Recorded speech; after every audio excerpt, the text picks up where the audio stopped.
Robert Gribble and the National UFO Reporting Center by Charles Lear.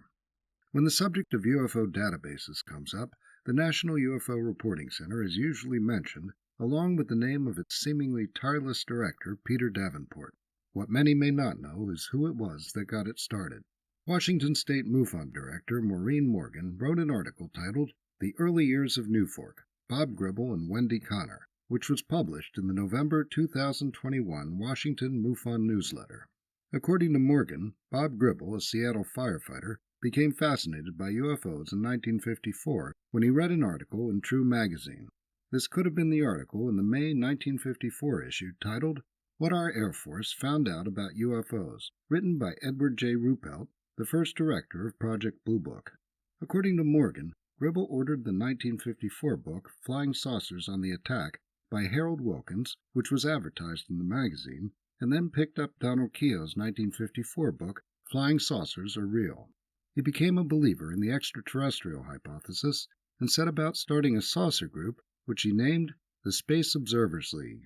He put out a report on interplanetary spacecraft called Flying Saucer Review, which is the same name as the British publication started that same year by former Royal Air Force pilot Derek Dempster.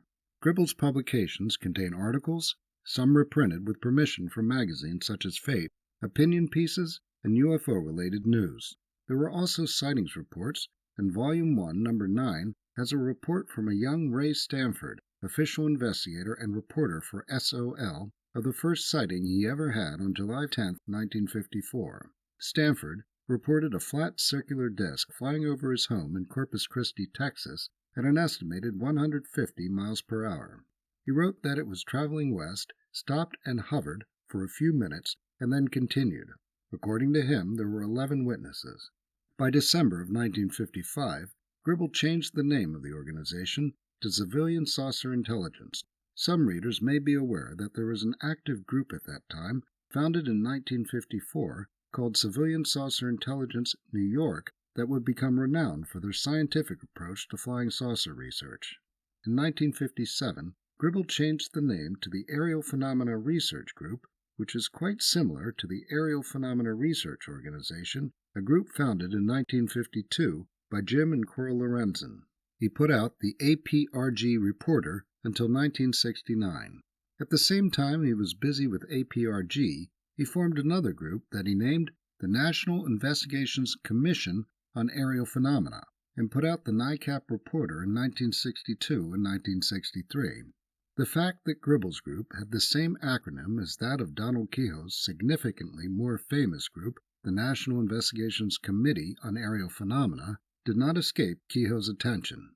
In the very first issue of the NICAP Reporter, Gribble goes on the defensive regarding an article headlined Erroneous Use of NICAP Name in the August-September issue of the UFO Investigator put out by Keogh's group. It is reported in the Investigator that Gribble issued a press release erroneously announcing himself as the director of the NICAP Washington Subcommittee. In the Reporter, Gribble calls Keogh a prevaricator, criticizes the accuracy of his reporting, questions the accuracy of Keogh's books and magazine articles, and offers $1,000 to anyone who can produce an article where he, directly or indirectly, identified himself in the way described in the Investigator. By 1969, Gribble seems to have burned himself out. According to Morgan in her article, Gribble had been a full-time member of the Seattle Fire Department and had a wife and 5 children during his time as a saucerer. In 1969, he got out of saucerology/ufology and dumped all of his related archives into a landfill. His retirement wouldn't last long. In 1969, the U.S. Air Force terminated Project Blue Book. In 1973, there was a flap in the United States, and Gribble saw a need for a place where people could report their encounters. In 1974, he set up what he called the National UFO Reporting Center and called sheriff's offices and let them know they could give out his phone number to witnesses. Word spread, and soon his number was at the ready at police stations, military bases, and airports. According to Morgan, the FAA told pilots to call NUFORC if they wanted to report a UFO encounter. Gribble got others to work with him, and all of the reports over the phone were recorded on tape. If Gribble and his associates thought a case warranted it, they would do an on-site investigation. Gribble and his operation are described in a 1986 Associated Press article. According to the article, NUFORC was run out of Gribble's cramped but tidy office in his home. He spent $1,200 per year to keep it running and received an average of 6 calls per day. Even though he'd never seen a UFO himself, he told the reporter there's not the slightest doubt that they're there. According to Morgan, Gribble retired from active research in 1994 and turned NUFORC over to Peter Davenport.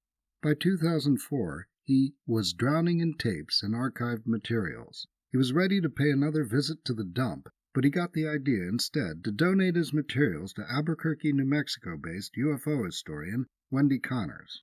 Connors was the perfect person to take care of and preserve Gribble's materials, particularly his tapes. According to Morgan, Connors spent several years in the Air Force working in communications, was interested in UFOs, and specialized in the preservation of early historic recordings and photographs dealing with the UFO phenomena from 1947 to 1973.